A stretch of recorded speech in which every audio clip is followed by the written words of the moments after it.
Hey everybody, just a quick video here to help out some people looking to put the NRC Tail Tidy onto a 2021 S1000R.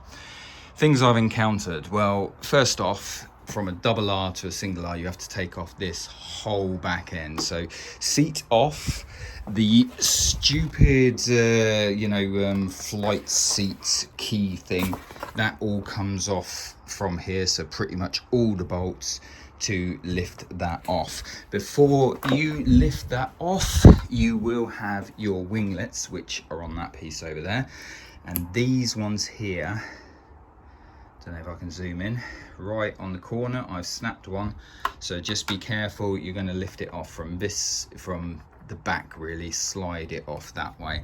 And one thing I've encountered, I put the whole thing back together, tested it, and what I didn't have is under here, when you actually take the whole thing off, this whole bottom end wants to come out and it actually fell off. Just make sure you line it up down here before you put your tail tidy in. That will lock all that bit in.